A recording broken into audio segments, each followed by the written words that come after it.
Everybody, can you hear me? Yeah. Hi, everyone. Welcome. Thank you for attending our One Book, One Wallingford 2025 event in celebration of National Poetry Month. My name is Rachel Taylor, and I am the head of adult programming here at the Wallingford Public Library.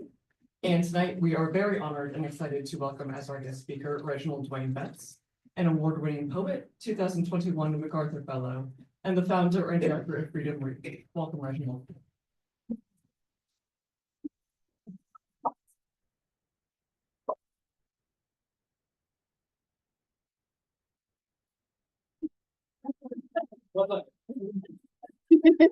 Freedom Reads, a national nonprofit based in Hamden, Connecticut, opens carefully curated, handcrafted libraries in prison cell blocks across the country. In honor of our April 15th panel event, Libraries and Literature in Prison Cell Blocks, a conversation about Freedom Reads, Mr. Betts will perform an interpretive reading from his new poetry collection, Doggerel. Simultaneously philosophical and playful, these poems are a meditation on family, falling in love, friendship, and those who accompany us on our walk through life. After the program, he will sign copies of the book, which will be available for purchase from the New Haven-based independent bookstore, Possible Futures. Thank you so much to Mr. Betts once again for being with us this evening, and please enjoy the program.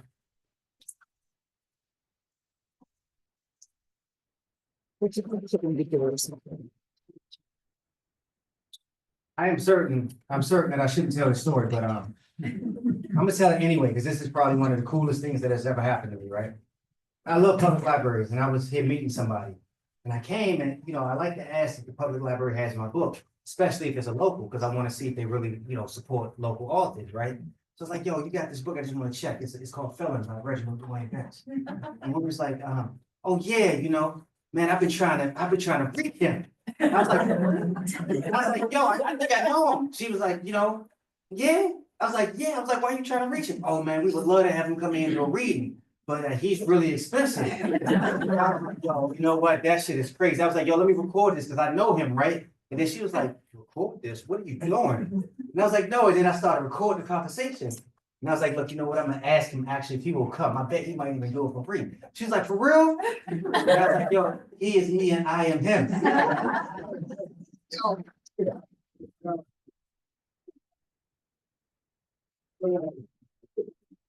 I guess what I'll do is I'll read some poems and I'll say for everybody here, as long as they're here, as long as I have copies, right? Anybody who buys a copy of the book, they get this broadside, which is made out of handmade paper, and it's different poems in a book. But it's actually beautiful. And one of the things I wanted to do is, with Felon, and with Bastards of the Reagan Era, and with Shaheed reads his own poem, I kind of realized that I love those books. But people came to the readings and they would buy a book, maybe, or they would buy two, but they often bought the books predicated on how interested they were in the issue. And I realized that I was writing those books and I wasn't coming to those books with the kind of joy that I wanted to approach the page with. And it hit me actually when I was in the prison and I was reading from those books and I could see the weight that the stories that I was telling had on people that was in the penitentiary. I was in upstate New York. And I realized that we always have a choice. And that if we are as skilled as we hope we might be, that what we do for people when we open our mouths is ease a bit of the suffering, right? And with Doggerel, I was completely committed on singing a song that inspired more than you understand in my sorrow. I've decided to live the rest of my life deeply believing that the second O of sorrow is the first O of joy. And so I'll spend tonight reading you guys some poems, and then we'll have a conversation about the poetry. And I want to say one thing, everybody has a hardback book in their hands if you purchase the book, and if you don't, you will go purchase 2 or 3 or 10. I am reading a paperback. You might say, how does this even exist? If you look closely, you will see it says Freedom Edition. Now, what many people won't understand is that when books come out and they are first published in hardback, that means people in prison cannot get them. They can only get them when they become available in paperback. And sometimes if the book is successful enough, it won't even be available in paperback. But it seemed strange when I started to get more successful and I had to tell my friends that they couldn't get my book just yet. And so Norton has been a fabulous partner to me, really being intentional about allowing us to produce with every book that they publish in a Freedom Edition that guarantees that it goes into a prison. So I'll start this reading by reading an excerpt from the letter that I wrote that folks will get to see in the beginning. And then I'll start the poems. Dear reader, when I left prison 20 years ago, come March 4th, 2025, and this letter is not in a hardback book, I should say.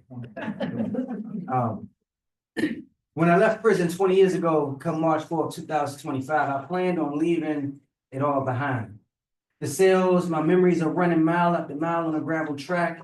That one alley-oop I tossed the raw as he walked the ladder of air to the freedom of a slam dunk. All of you can imagine going inside as a barely breaking 100 pounds teenager. And imagine what it means to be me. A lonely kid getting scraps of wisdom from men who would chop it up with me about everything from the philosophy of Franz Fanon to why Randall Cunningham turning the football field into a choreographed scene from an Alvin Ailey show is the most beautiful thing they witnessed. And I came home imagining that I would leave it all behind. What kind of fool am I? I know the names of men I did time with. Betts, Juvie, Starr, Jermaine Devine, and too many more to list here. I've gone to 6900 Atmore Drive in Richmond, Virginia to argue before the parole board for their freedom. Over the years, I've sent few pictures. I got lost in the years it took to finish community college, to graduate from the University of Maryland, and finally to become a lawyer with a degree from Yale Law School. But whatever. In 2020, I founded Freedom Reads, an organization that builds freedom libraries and opens them on prison cell blocks. So far, we're in more than a dozen states, with more than 400 libraries and 40 prisons. Our mission to bring joy, hope, possibility for the future into the lives of those in prison. Truth be told, this book that you hold, Doggerel, is all about joy, and it's about dogs, and it's about fatherhood, and it's about prison, though despite prison running, and it isn't about prison, though despite prison running through the books, because this is the thing, our lives have never been about prison. Our lives have been about the tension between freedom and forgiveness. As a friend reminded me today, I know what it's like to be placed in a cell with a rectangular tray slot that is only unlocked so you can kneel and grab a tray of slop, or kneel to be cuffed and shackled before being taken from your cell and a hold to your twice-a-week shower. And so while I am not afraid of sorrow, and you'll find some of that in Doggerel, what you really are going to find is that funk. That JY funk, if you're from around my way. The book is about a man who learns that he loves dogs, that he loves the minutiae of the world. It's a story of a man learning to weep. I cried twice in prison, and it took a dozen years of freedom before my aqueduct started working again. And now I know how starved it is not to be able to remind yourself that something is so beautiful, it brings a tear to your eye. Speaking of beauty, a lot of you are artists. And working on this book, I realized that a book is also an art object. The cover, a work of art by Candace Moyer, is its own song. I saw it and thought, men aren't supposed to deal in pink. Then I thought, Cam ain't never rapped better than when he was flexing with the pink Lambo. Plus, the cover said freedom to me. Design is freedom. My design today is to read you some poems to remind you of the joy that comes with believing that one day we might all find us some freedom. This future, things we carry, hiccups and regrets, lost receipts, the shrapnel of my mind, all death nail his future. Dear Father, how you forget what I remember? Your son's nightmares threaten to quell his future. And still, why not forgiveness or mercy, God asks? What makes him sacrifice his soul, motel his future? Everything they say is wrong about his suffering. Earned or not, it probably ain't the well his future. His father alive, his mother been dead. And all them black stories, they won't sell his future. I never said most of the things I said says to catch you. Yogi's namesake barks, no bounds to smell his future. My son, you don't know the thing round my neck. Dear albatross, tell father a crack pipe bails his future. I'm afraid, but I look to the right. My brother vanishes as if it never exists, no exists less. His cell, his future. Everyone here is me, all of us chasing love or hope or the gospel, or however this madman retells his future. His bruja, wild in a way Can confesses here is fertile, as in they go together. She and Shai will tell this future. One of these poems, I'm gonna read you this one because I ain't got no business reading in public. It's the purple. It's a beautiful color too. Burlesque. Incarnadine. Hey, I gotta tell y'all something, right? I spent all my life writing about prison, and ain't nobody ever complained about anything. Ever. And then I started writing about love. And I gotta tell you, people get uncomfortable. You know, but I can talk about getting stabbed, getting shanked, getting shot, and it's all good. But to talk about getting touched, it's a weird world we live in. Burlesque, Incarnadine, Carmine, Cardinal. You, a red bella song, your splayed hand on the chords of my belly. Wine colored, claret, burgundy, scarlet, you cover my mouth with your lips and I breathe. Whisper to the stone, to the rattles like dice along my bones. Your nails touch my knee. Your tongue, cerise, vermilion, my clarion call, antithesis of every brick, of every cell door. Florid, ruddy, Hasper, a whisper, maroon, Rubicon, call your name, rufescent, russet, copper, us. Oh, I like this one, I ain't gonna lie, all right. Roadkill. I should say, right, I shouldn't even tell this story here, but I'm gonna tell it in Wallingford because Wallingford almost got me arrested again. And I hate that fact, right? I'm gonna tell you the story so you understand what happened. See, I was biking and I took the wrong direction and I ended up in Wallingford. So I wanted to take a shortcut home and I got on the highway.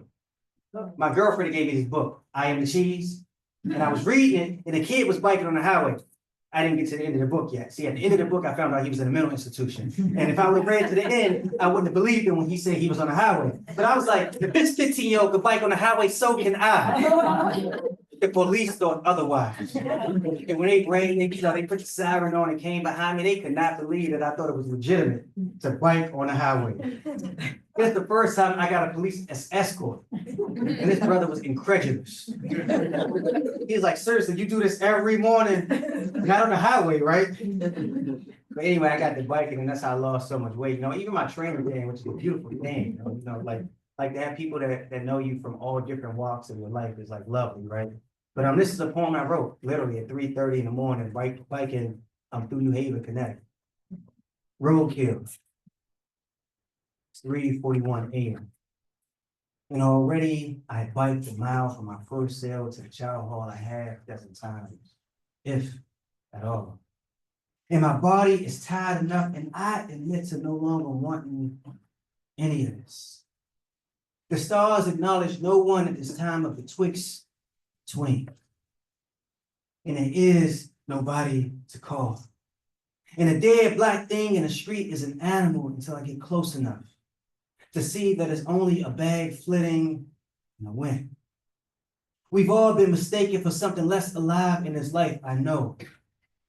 As I stop my bike before a liquor store holding whiskey that no longer drowns me. And remember, standing beneath a flyer with a black girl dancing under Basquiat's crown.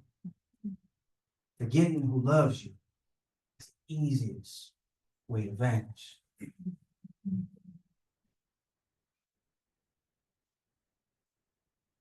I like this poem, actually. Of all this, it's a spot called Happy Homes. That is where we used to take our puppy to board, right? And so Happy Homes refers to that boarding spot. Of all this, and it all reminds me of the small dog that walks through, mostly barking.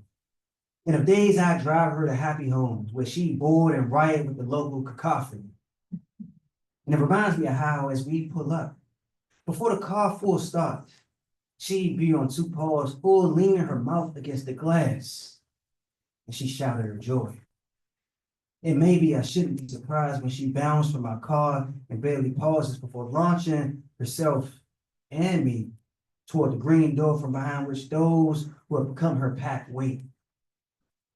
But I am always surprised and astonished, too, that she can leap into my arms and leap away and have entirely no clue how sometimes you want, in a way that's familiar from one continent to another, to the foul and wind and flowers, and even the gravel that people carrying a stone in their heart have walked on. That feeling for a moment, for at least a second, if that, to just fucking cow.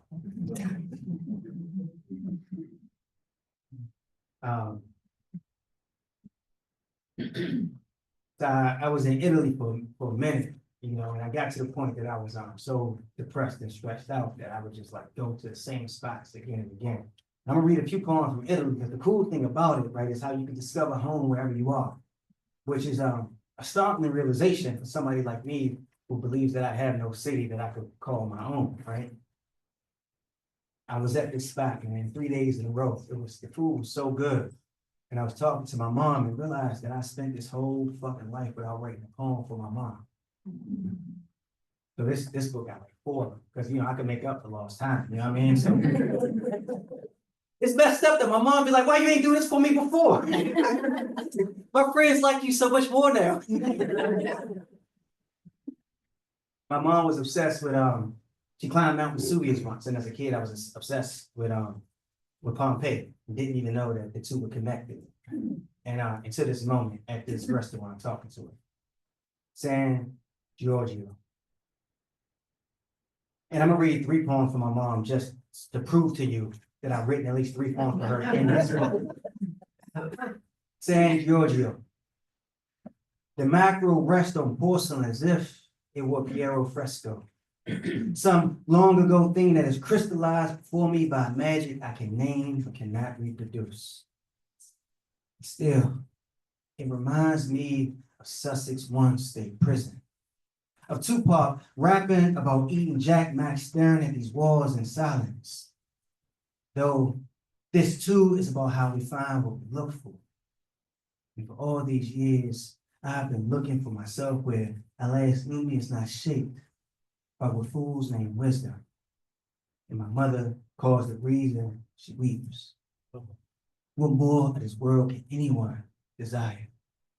Mount Vesuvius is 4,589 miles from my mother's hometown, and she once traveled there to scale the 4,000-foot active volcano.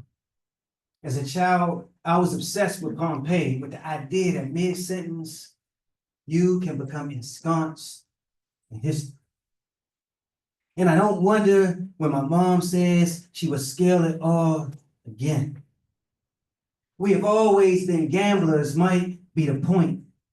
Never believed in quitting while we were ahead.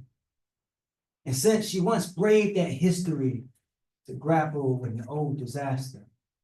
Of course, confronted with another, we go at it once more. Because no one has ever asked of Pompeii, were they beautiful?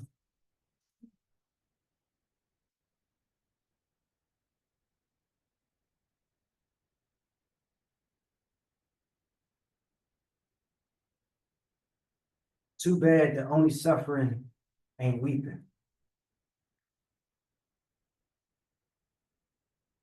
Oh.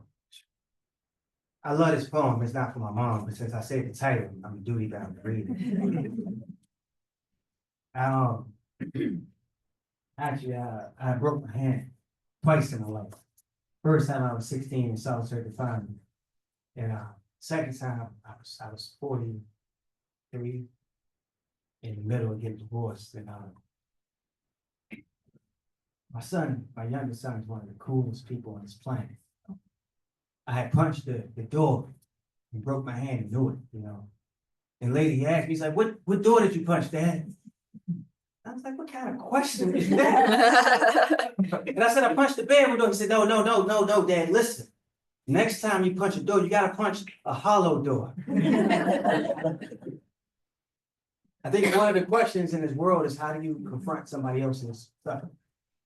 As somebody who suffered a lot over the past couple of years, I have been confronted with people with desire to look away, to fucking call me crazy, who have desired to pretend as if my pain was a product of my own imagination. And I had an 11-year-old boy who showed me more decency than so many people who I imagined were my friends.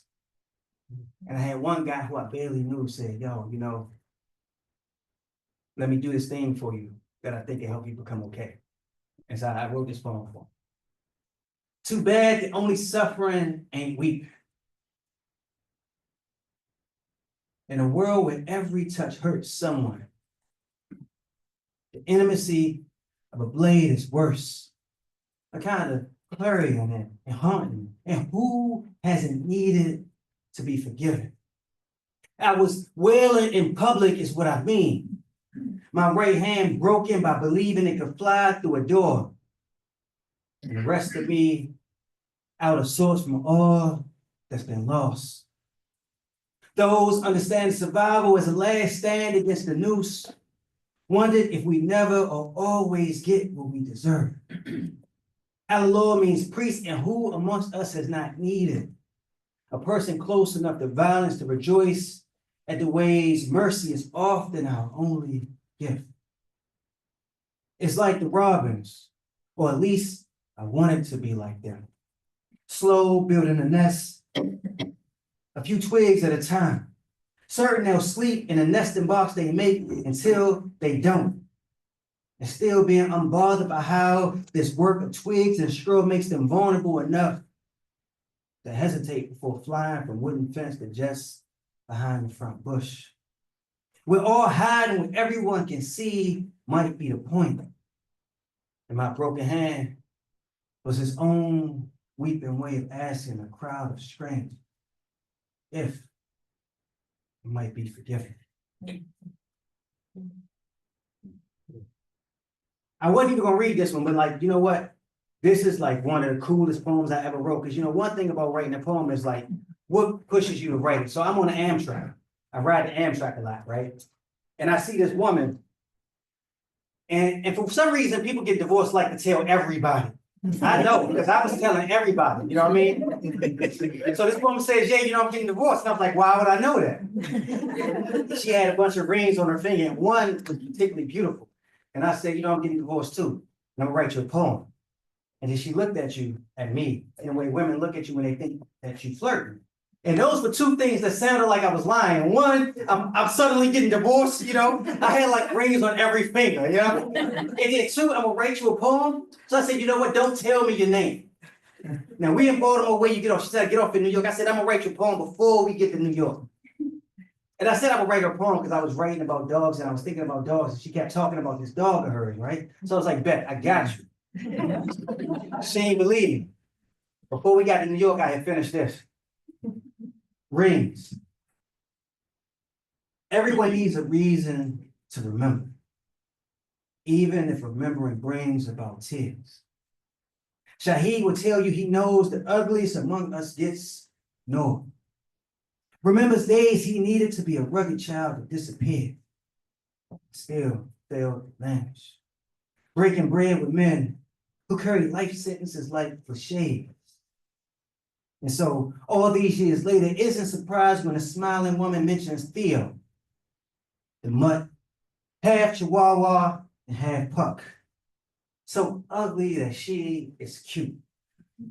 What irony. The rescue is plain as a pike staff.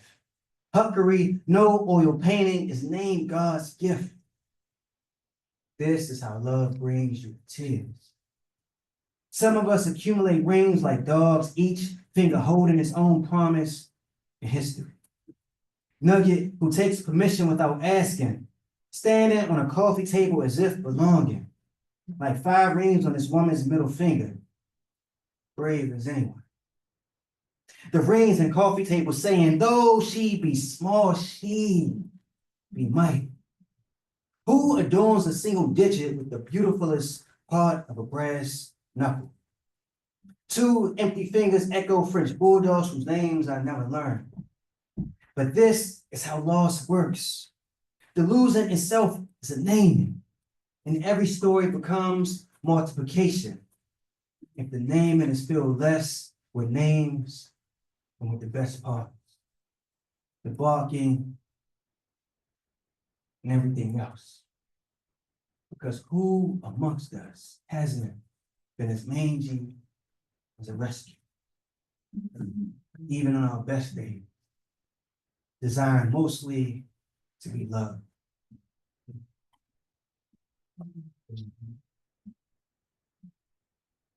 Grief.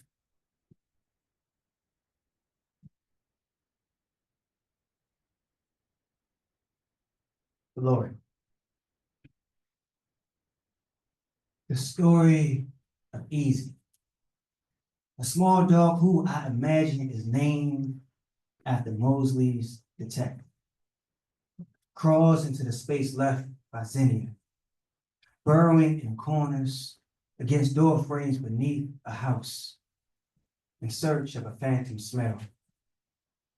State Fair, Sahara, Thumbelina, Dreamland, Envy, Orange Star, creeping zinnias that bloom until first frost. God. Waves of grief. Again and again. Because the only rule of life is to forget means to abandon. When I forget to meditate, she never barks but waits wherever I am. As if she trusts my memory more than I do. I imagine this is grief's lesson. It is the engine of making what happened before matter. It is true that I've only ever remembered a few joys as much as I've recounted all my reasons to grieve. But nothing grows without weeping, not even joy.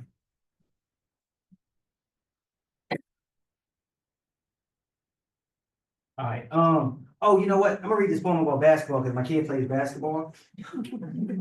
And I think I've never read that poem in public. Called Memorial Hoops. We had drove all the way to whatever state. This is messed up because it's called the mother of river states or something like that, and I forget exactly what state it is. It's like New Hampshire. It's somewhere cold, you know. It's like super, super cold there. And I went to a basketball tournament because when you got a kid that hoop, that's what you do. You go to basketball tournaments. And it was cool as I have another Shakespearean illusion in this poem that matches illusion and rings that I was gonna ask y'all to name it, but I'm tired of pretending like y'all don't know who Shakespeare is. I've just abandoned it, but you'll hear the same phrase that you heard a little bit earlier. Memorial Hoops. The late May Day broke a record for cold, for us wanting to be anywhere but outside. And it was the weekend we call Memorial. My mother shipped off to the Iraq War a day after her 50th birthday. But that is a story for another time. We were driving into the mother of river state, My youngest named after a man who turned a trumpet into a riot. Me and friends who also believed watching their sons trade baskets with strangers was a kind of holy. Around us was more granite than black folks. And I carry primo levies if this is a man in my knapsack, hesitant to return to all the astonishing ways we make each other suffer and still somehow survive. And astonished by how we remember. I've forgotten my share of things that matter. But who am I kidding? The weekend was about basketball. We driven 3 hours to this colder weather. My youngest hoped he'd heat up once the ball graced his fingers. These were the days when he and the 9 he suited up with desired little more than to hit a rasp of a ball against whatever passed for wood in a gym with a hoop.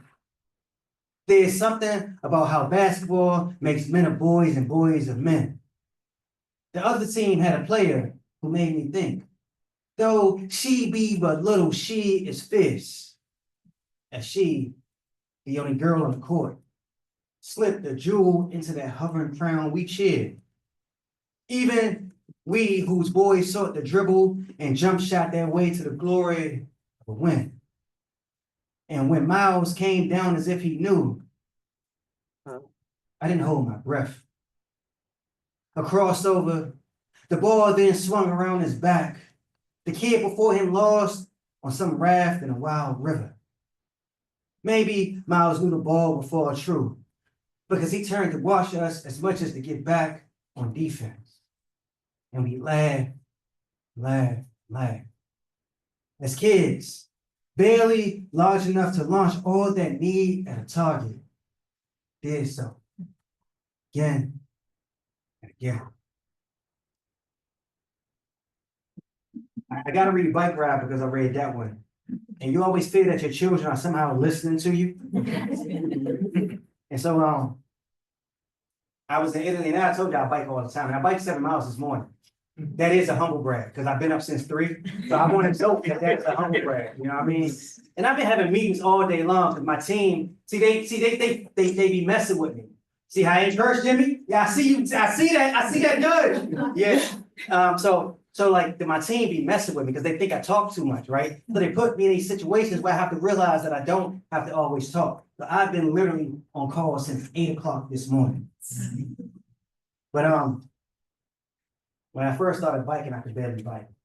And I would be in Italy and my oldest, he would flex because he could beat his father and something, you know. And this was a moment when we were biking and I was like struggling. And I should say, actually, this is one of the most powerful moments I had reading this book. I was in Louisiana and I read this poem. And this kid comes up to me afterwards and says, you know, my father retired from the military after 35 years.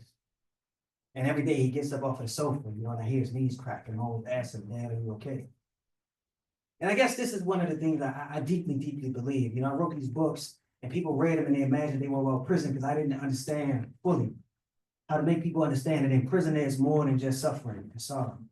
And so the poems in those earlier books don't always capture what I wish I would have captured. But here this kid who was like this 19, 20-year-old college student, listen to me read a poem and say, yo, you reminded me of my father was one of the most beautiful moments I have ever had reading a poem. Because what the world will tell you is that white folks don't care about what I say. They will imagine that, you know, you walk into a room and your feeling of belonging should be predicated on how many people you think will invite you to a cookout. But I have been convinced that everybody in this room will invite me to a cookout. And I ain't gonna say I trust all y'all potato salad.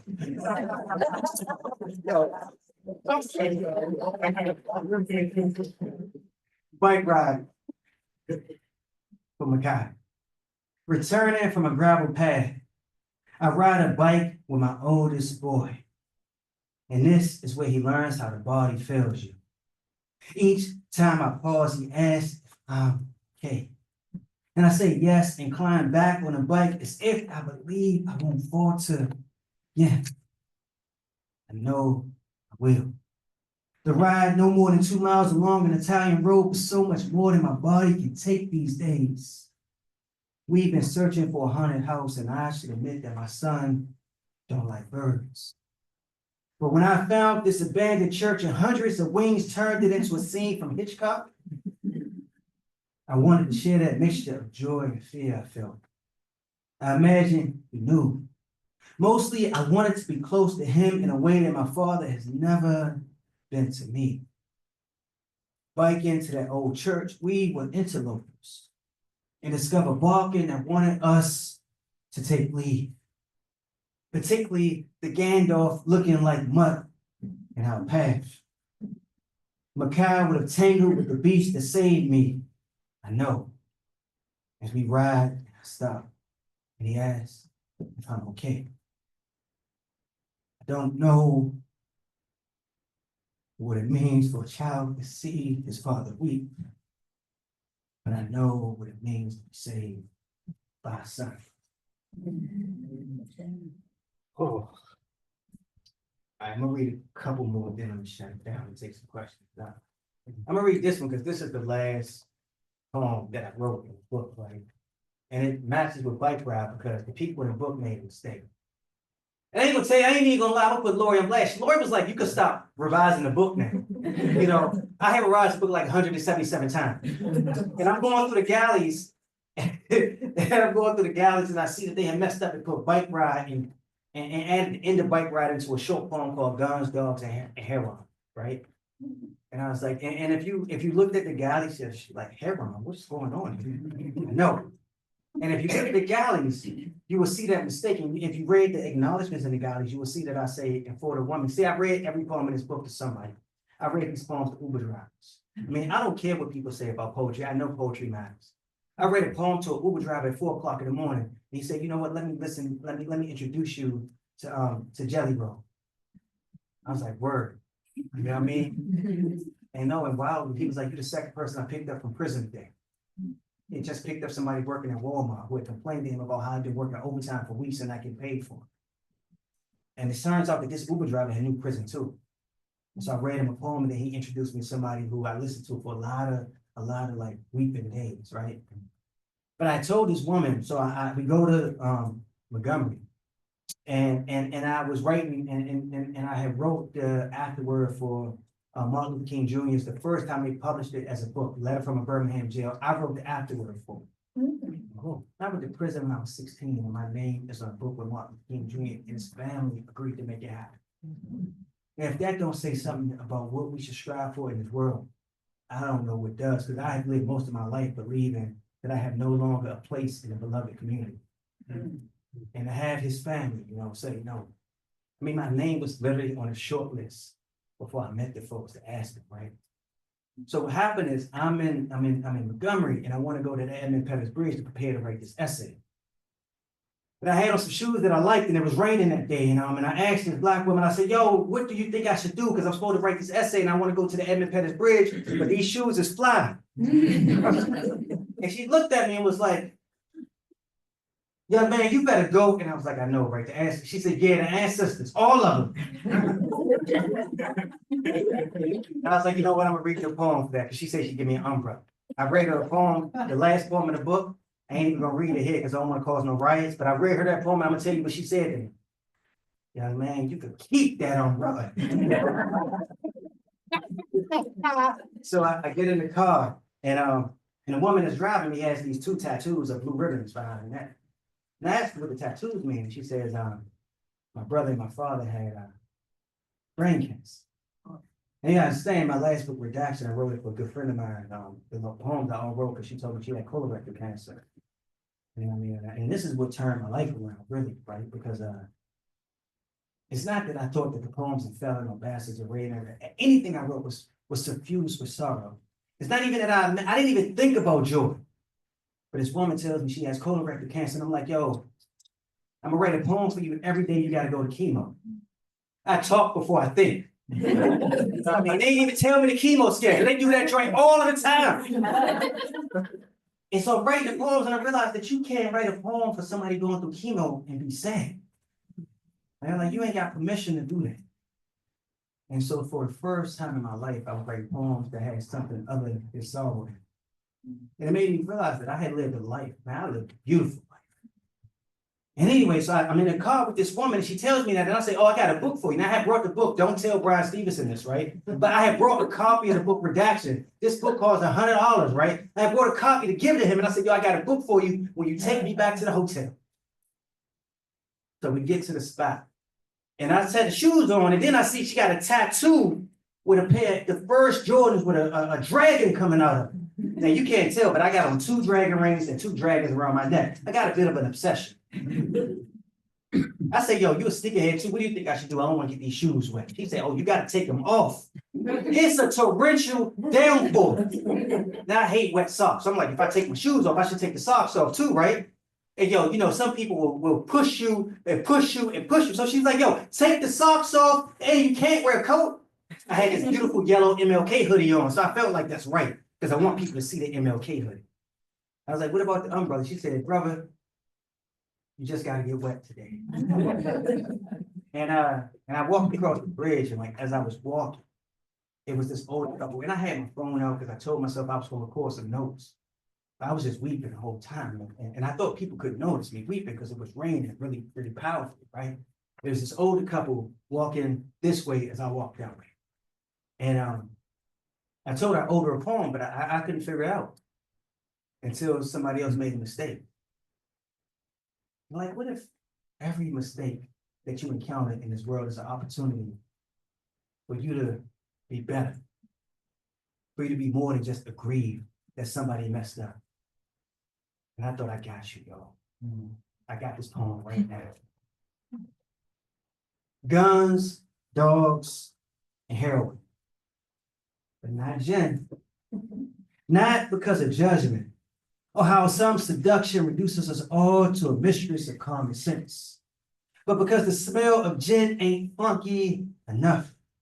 Not the guttural need that follows any get down or birthday.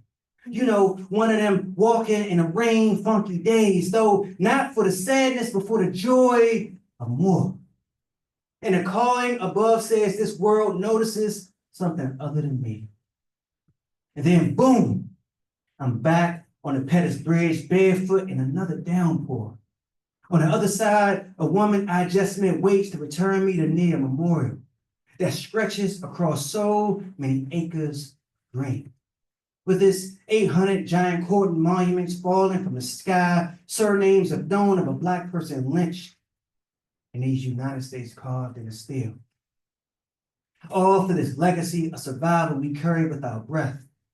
And the 2 blue ribbons tatted behind this woman's ear, the jades with a dragon leaping from the tongue on her arm, and her waiting as I walk chaotic across the bridge on a day that would have been Rosa Parks' 111th birthday. Testify to all the ways we come to know each other. And as I turn to see the deadly, I stared down a fall that will foreshorten the life of a fallen God. And I remember Bloody Sunday. How back then, even facing snarling, they held fast to their Sunday mornings. Maybe this is what the older couple remembers. The 2 I turn and see walking just a pace behind what I've become. A man barefoot, weeping in the rain. And they step without talking. But there, as if to tell me as I walk, that today, the day of raindrops, augurs whatever men lost at sea desire when they feared drowning. Last one, and then question.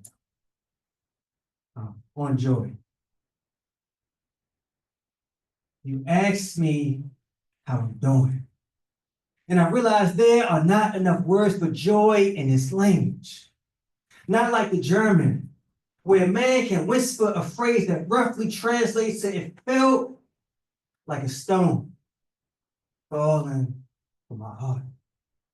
The gods must know these things I've wanted in this world. On some days, my heart is the wildest, starving thing I know. Whatever about choices. Follow me now, he says. And I have. of cliffs and cities with names I cannot pronounce. Walking Alec in the park with Debbie, back in the prisons to my son's basketball game. To weeping and to down on my knees to something I've never called joy just might be. That realize all the things we let go. Only to know the raft I ride into my today was paid. Thank you.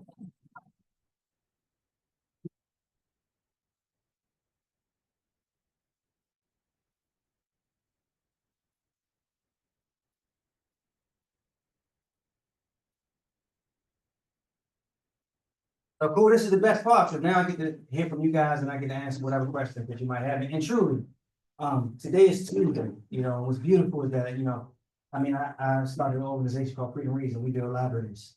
And we place them in prisons because we believe that libraries are a place, a sanctuary.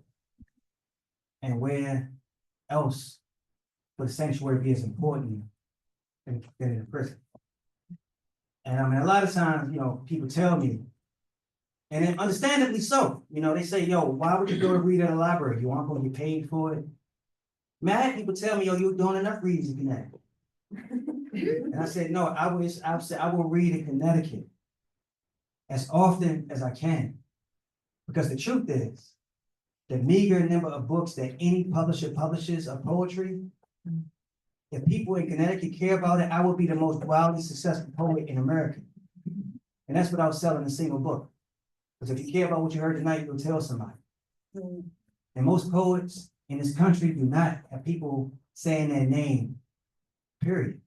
And so I thank y'all for coming, for me to have a chance to say something that matters to you.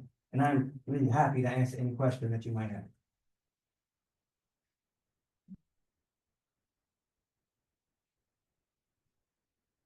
I was wondering, when did you, maybe this is too simplistic, but when did you first feel this inspiration to express your feelings and thoughts through poetry? Was there some catalyst that particular? Yeah, that's actually a really good question, because I went to prison when I was 16. I carjacked somebody, I pled guilty, and like the day I got sentenced, right, they named me convict.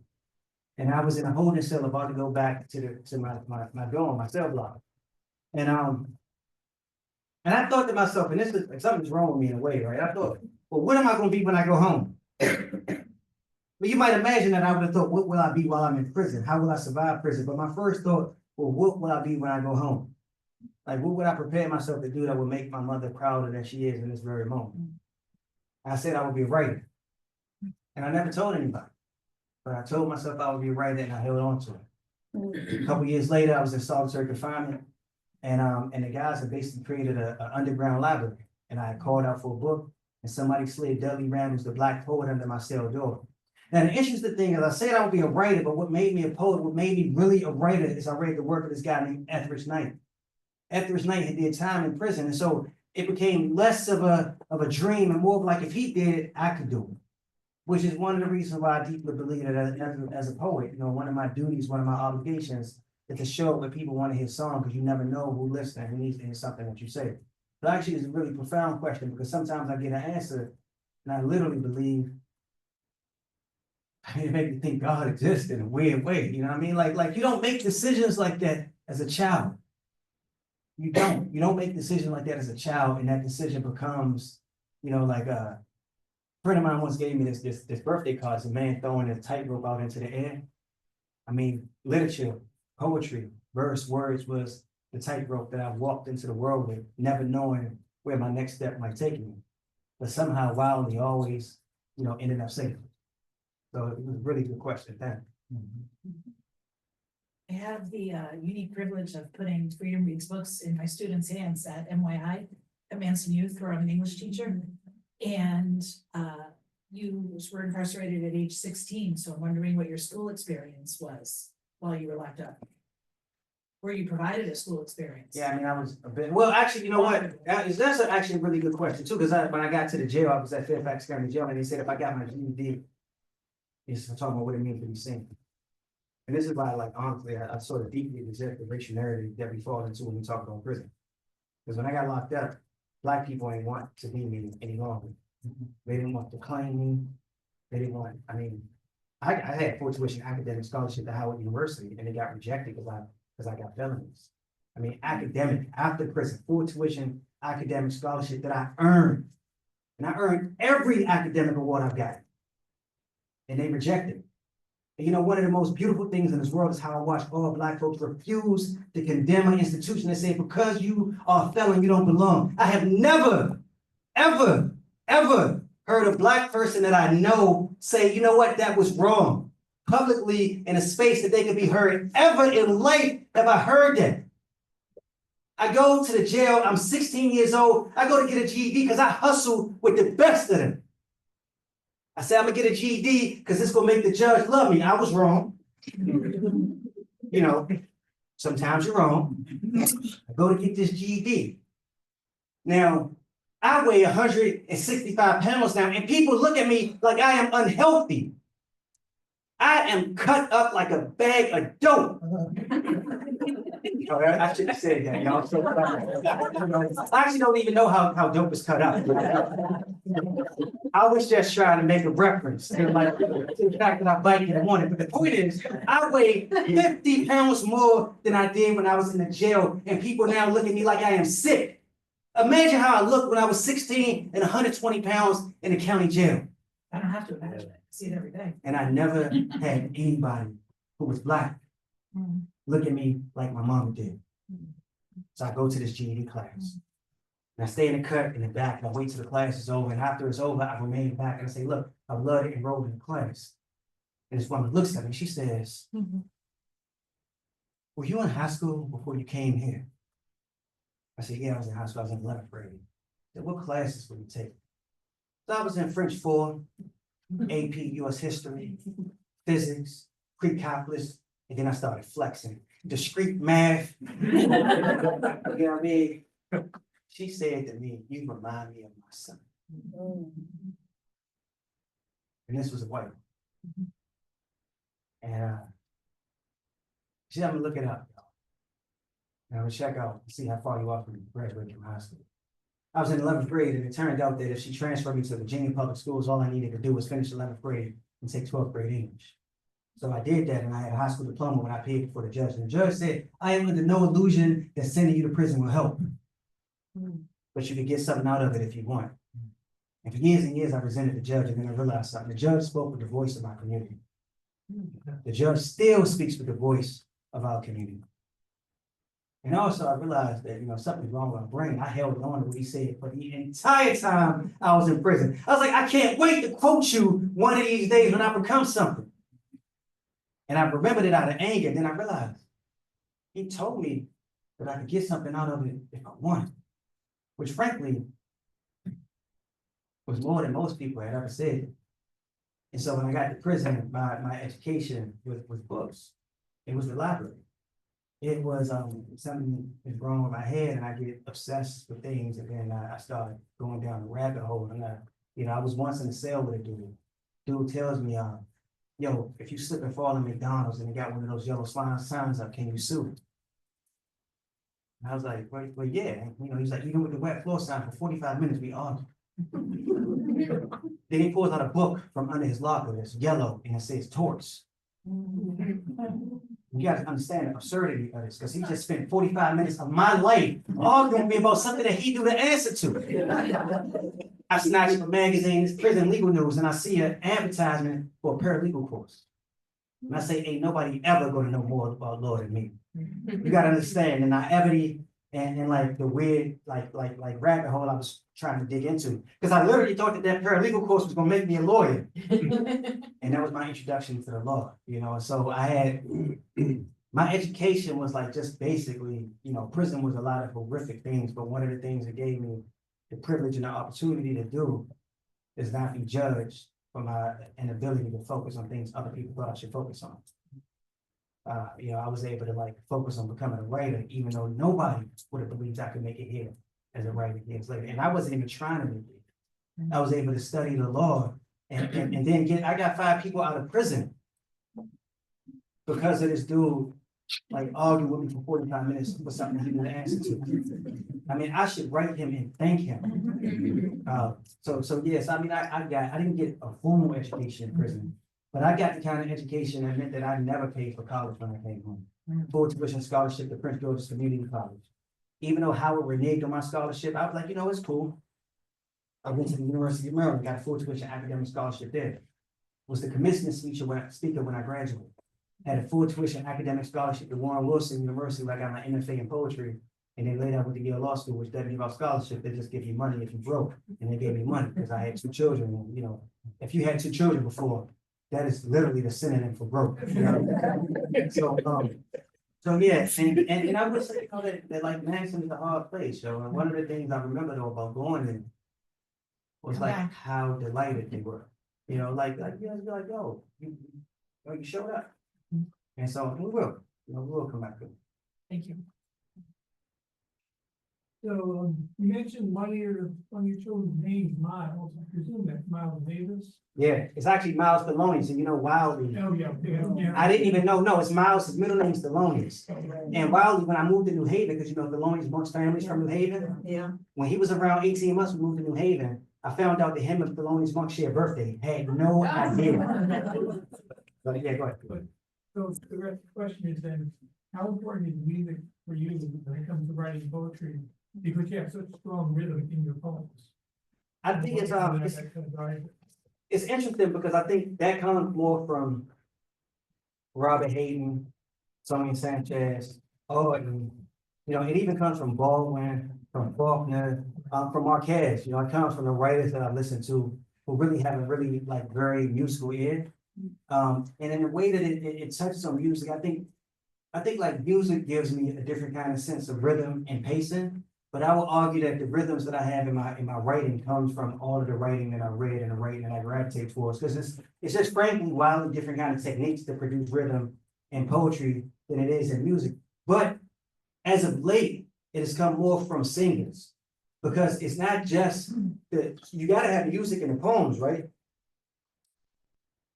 But what I realized is how much phrasing matters. And when I started writing poems, and you hear a lot of you hear some like old school poets, and they read bop, bop, bop, bop, bop to the end of the line. And you realize how absurdly strange that is. And you realize that they do it because they don't care about audience. Like I'm convinced that T.S. Eliot and a lot of these cats didn't care if people cared what they read because they were all into theater. And how can you go see Shakespeare and see Shakespeare perform 10 different ways the same show, and then you go read your poem and you're like, boom, boom, boom, boom, boom, end stop, boom, boom, boom, boom, boom, boring, boom, boom, boom, boom, boom, please leave, right? So I would say that my phrasing has been more influenced by Luther Vandross, by Roberta Flack, by the kind of flexibility that some of our great artists have come to be able to stretch a syllable with, more so than the beats of music, because the beats of music is the thing that we just have no access to. And any poet that says that they're influenced by the rhythm and the beats of music, and that they're trying to match it with the meter that you could create in a poem, it is not even just that they're lying.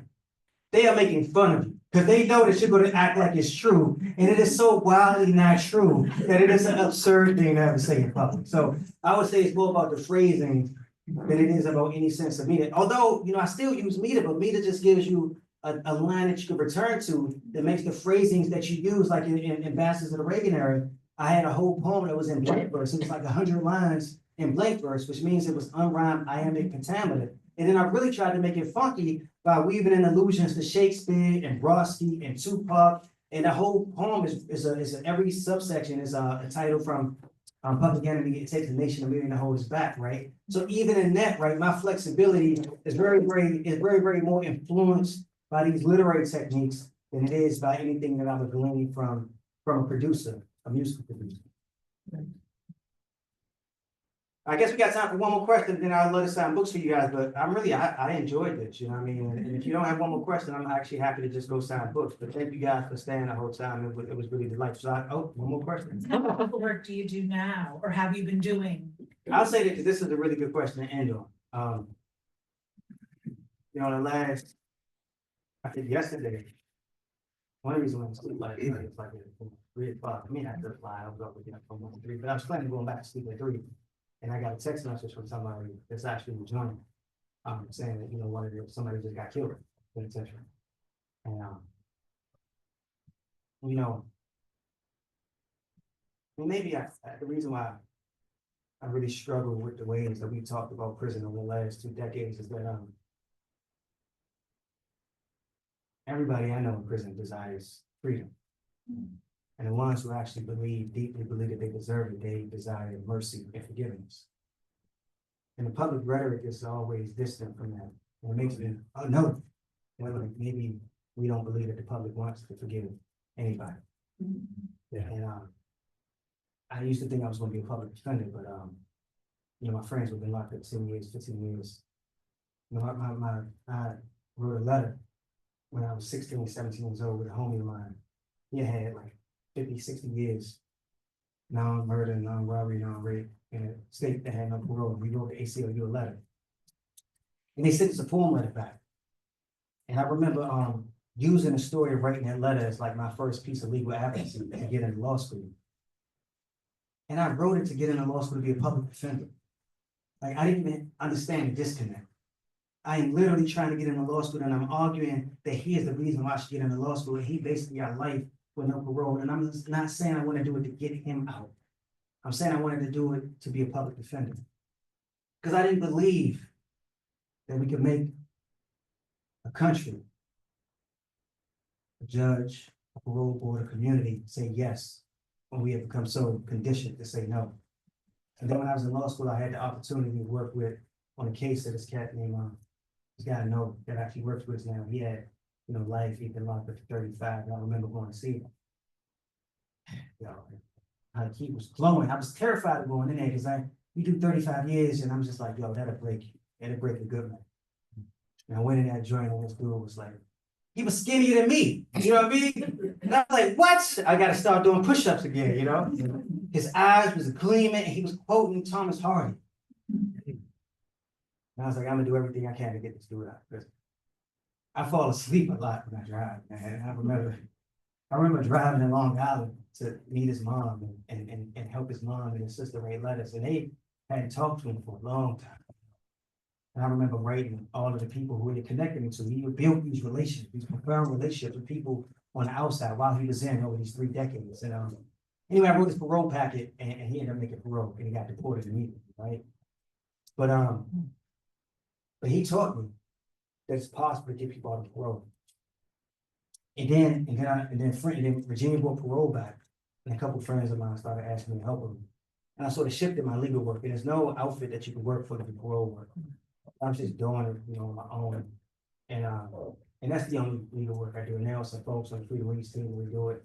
And just the day my man that I was talking to when I first walked in, when we were talking about the strategizing, he was like, what does it mean to have people see that we deserve to be free?